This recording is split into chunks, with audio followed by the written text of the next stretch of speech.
Ya no le temo a la muerte. La monotonía de los días exactos en esta prisión han aumentado a mis ojos la velocidad de la vida. El año pasado me asomaba al balcón, desde donde dominaba todo el rebaño de hoteles, clínicas y sanatorios que se van escalando en la montaña, y pensaba, ¿cómo podría tanto silencio y tanta inmovilidad cubrir tanto dolor?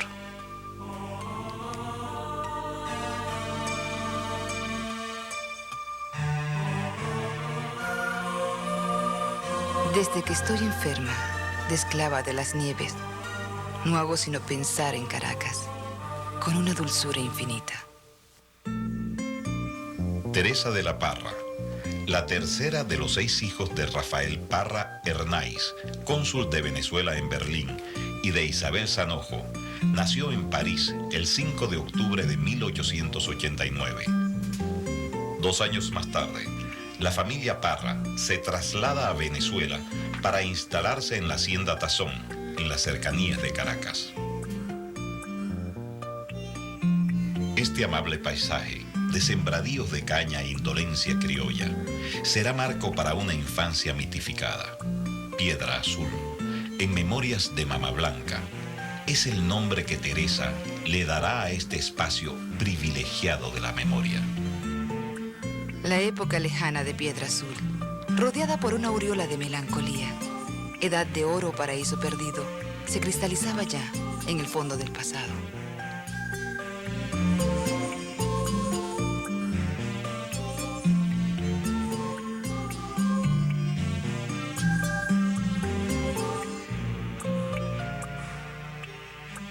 Pertenecía a una oligarquía, pero era una oligarquía no rica, no como ahora podemos considerar a la gente que tiene dinero y lo derrocha. No, no era ni siquiera eso.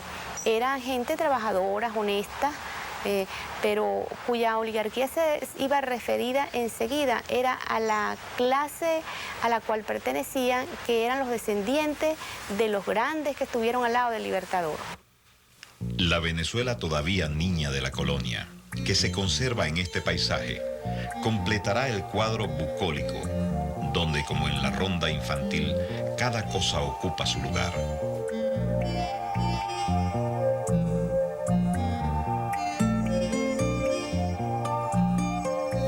Ingenua y feliz como los niños, y como los pueblos que no tienen historia, la colonia se encierra toda dentro de la iglesia, la casa y el convento. Yo creo podría simbolizarla una voz femenina detrás de una celosía. La infancia transcurrida en los predios de una hacienda y en la pueblerina Caracas marcan la visión de una escritora que solo en apariencia era frívola y mundana. A la muerte del padre, 9 años después de la llegada a Tazón, la familia se traslada a España, donde Teresa estudiará en el internado del Sagrado Corazón, en Gudella. A la vivencia del campo, despreocupada y feliz, sucederá la del claustro religioso, imagen que Teresa privilegia como recinto propicio para el cultivo de la vida interior. Es posible que el vivir enclaustrada, si se quiere, pues en una hacienda y regresar luego a un colegio de monjas, que era también un claustro de monjas franco-españolas, pudo haber influido en la personalidad de Teresa, sobre todo, creo yo, en esa especie de nostalgia perenne que la persigue como una constante. Vivir siempre recordando el pasado, los momentos felices, porque en verdad el claustro materno, la propia Venezuela de Gómez era otro claustro también paternal. Teresa regresa a Venezuela en 1909, cuando Gómez, el último representante de una Venezuela feudal, asume el poder. El país entrará a regañadientes en la modernidad y Teresa será testigo de los cambios que se suceden a su alrededor. Los espacios sagrados de su memoria comienzan a mostrar signos de inevitable deterioro. ¿Quién no tiene cierta nostalgia de un orden? De un orden que existió, que existía, el orden que yo llamaría de las haciendas. La hacienda, que era una supervivencia obviamente del feudalismo, pero sin embargo era la supervivencia de un orden y de una cultura. Al perderse el mundo de las haciendas, se va a perder propiamente en Venezuela un substrato, una raíz muy importante social que va a ser reemplazada por otros valores. Pero el valor que representa la hacienda, ese micro universo de animales como un paraíso terrenal, de familia, de preponderancia del patriarca, todo ese mundo obviamente tiene mucha fascinación. Una mujer que años más tarde confesará que el cambio de un mueble dentro de una habitación la deprimía, no puede permanecer indiferente ante el maltrato que desdibuja el paisaje de su infancia. ¿Qué se habían hecho las calles de mi infancia? Aquellas calles tan anchas, tan largas, tan elegantes y tiradas a cordel. Qué intactas habían vivido siempre en mi recuerdo las fachadas, por el enrejado de las ventanas salientes, que se extendían a uno y otro lado de las calles desiertas, angostas y muy largas. La ciudad parecía agobiada por la montaña, agobiada por los aleros, agobiada por los hilos del teléfono que pasaban bajos, inmutables, rayando con un sinfín de hebras el azul vivo del cielo y el gris indefinido de unos montes que se asomaban a lo lejos, sobre los tejados y por entre las bocacalles. Ah, sí. Caracas, la del clima delicioso, la de los recuerdos suaves, la ciudad familiar, la ciudad íntima y lejana. Teresa de la Parra, es decir, muestra cierto recelo con la literatura y con ese, ¿cómo lo llama ella? Ese yo individualista y banal, lo llama ella, del escritor. Entonces, para ella, escribir, yo creo que no es más que crear, es reencontrarse con una voz colectiva anterior a ella y que ella va a continuar. Por ejemplo, todas las conferencias son las historias que le contaba su tía Planchita, Sublet, que le contaban sus familiares. Entonces es un reencuentro con algo que la precede y que ella va a continuar y va a repetir. Bajo la mirada benevolente de algunos amigos, entre los que se encuentran Emilia Ibarra de Barrios, su benefactora, y Rafael Carías, destinatario de muchas de sus cartas, Teresa comienza a escribir su novela, Ifigenia. Yo tengo muy buenos recuerdos de Macuto. Allá escribí casi toda mi novela Ifigenia. Me encerraba a escribir en una casita en ruinas que pertenecía a los Guzmán y no tenía techo sino en el salón. Yo la hice barrer y puse junto a la ventana una mesa de pino y una silla de extensión. Oía las conversaciones de la gente por la calle. A veces se paraban junto a mi ventana abierta sin sospechar que yo estaba del otro lado. Les intrigaba a algunos los motivos que me llevaban a encerrarme en aquella casa que les parecía horrible, y a mí me encantaba. La hierba crecía hasta la sala. Veía correr por todos lados ratas y lagartijas. El matapalo estaba lleno de pájaros, y a veces corría por él alguna ardita. Las ramas inmensas me velaban el cielo. Por la tarde salía de mi escondite e iba a bañarme al río.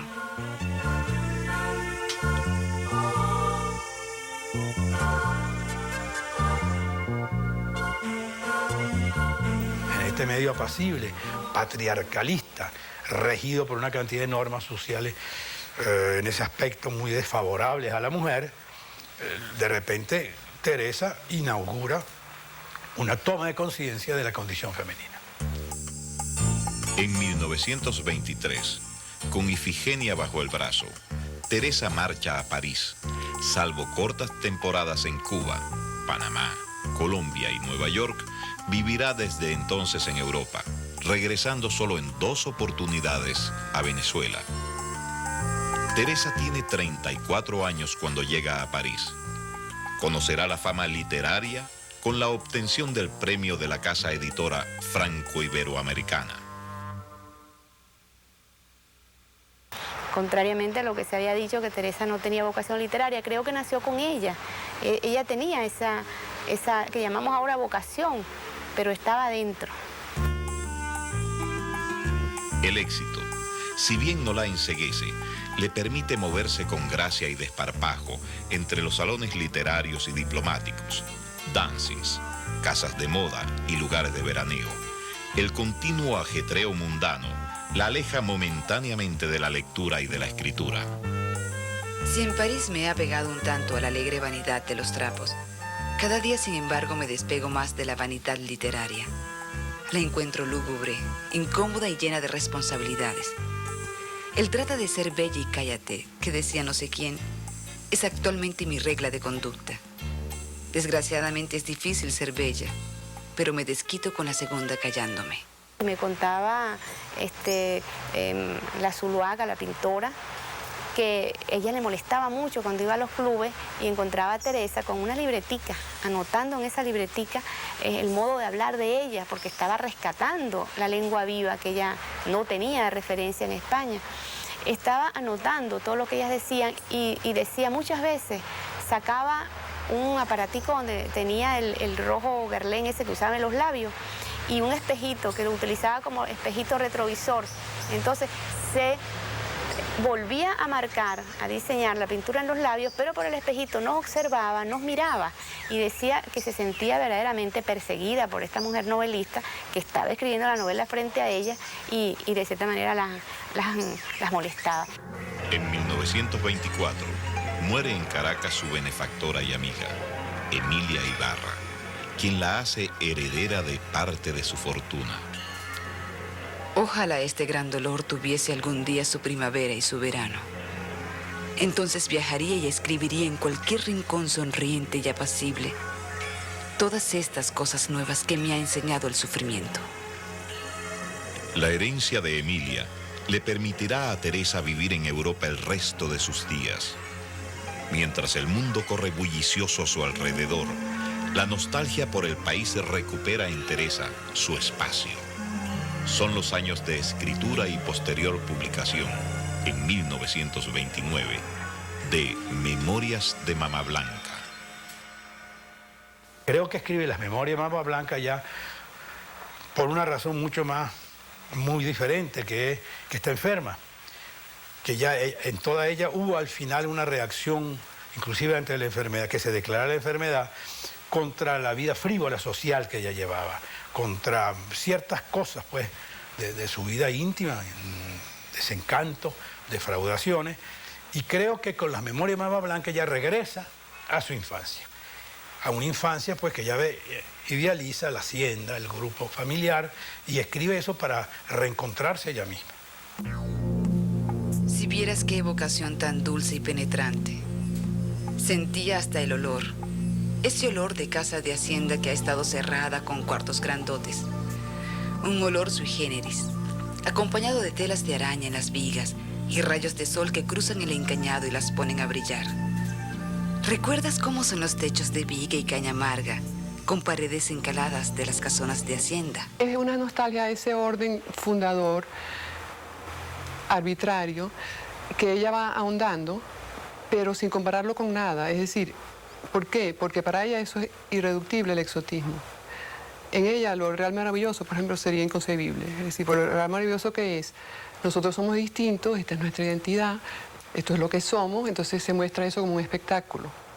Para ella lo suyo, lo propio, lo criollo, no es reducible a un exotismo, sino simplemente es una manera más de ordenar el mundo y que le tocó a ella.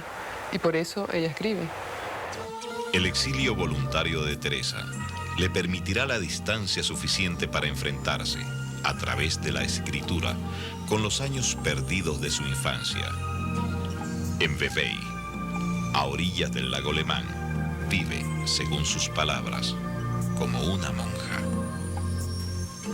Sigo escribiendo con perseverancia, a veces con menos bríos, a veces con más. Sola frente a un paisaje muy lindo pero muy triste. Escribo toda la mañana. Almuerzo, camino 1 hora a pie, vuelvo a escribir, vuelvo a caminar. En esta vida de ermitaña me siento a veces muy fuerte. A ratos tengo tristezas negras, pero vuelvo a la perseverancia y a la fe. Cuando a ella le encargaron las conferencias de la colonia, y yo pienso que mucha gente, después de haber leído Ifigenia, pensaría que iba a ser una cosa pues muy de rebelión o de denuncia, y sin embargo es un himno a la colonia. En 1930, Teresa recibe una invitación del gobierno colombiano para dictar una serie de conferencias. Para ello prepara sus 3 famosos discursos sobre la influencia de las mujeres en la formación del alma americana, donde esboza, entre otros temas, su proyecto jamás concluido de escribir la vida íntima de Bolívar. No el dominador magnífico, sino el otro, el enfermo desahuciado, triste y dolorido por los desengaños. Lezán, 23 de febrero de 1932. Mi querido amigo Carías, va a extrañarse y a dolerse también un poco cuando le diga de dónde le escribo. Estoy en el Gran Hotel de Lezán, sanatorio de tuberculosos. Tengo una lesión en un pulmón. Me la descubrieron hace poco. Aquí estoy desde hace 15 días, sola. Mi pobre animal de tierra caliente, expansivo y afectuoso, se encuentra espantado. Pero el espíritu está tranquilo, conforme de antemano con todo, creyéndome entre tierra y cielo. Todo cuanto me rodea es blancura, luz y silencio. Las noches son muy lindas, tan lindas como las de Caracas. Y la luna sobre la nieve da una luz rara por lo clara y fina. Aquí leo, reflexiono, recuerdo la vida del mundo y espero, hasta que Dios quiera. Cada vez que caía aquel invierno y aquella nieve y aquel paisaje blanco en Lezán, ella decía, quien estuviera en Macuto, quien estuviera en la hacienda de caña, en el trópico, rodeado de palmeras, etc. Europa en los años 30 está asignada por las futuras guerras. Teresa, desde el sanatorio de Lezán, está consciente de esta situación. Aquí, como habrá visto usted por las noticias, ha estado la situación angustiosa. Los pesimistas no hacen sino profetizar bancarrota general, guerra, horrores. Por fortuna parece que la situación se ha arreglado, momentáneamente por lo menos. Pero la crisis seguirá en aumento, según dicen. En Venezuela, el bolívar sufre una fuerte devaluación. Teresa se preocupa entonces por su costosa manutención en el Gran Hotel de Lezán. Allí, sin embargo, la vida continúa su ritmo marcado por una vacua y dramática cotidianidad. El padecimiento físico se verá atenuado por la concepción que de esta enfermedad tenía la escritora y que se corresponde con la visión romántica propia de la época. Un mal que afina el alma. Me siento resignada, contenta casi con mi suerte, sea cual fuere.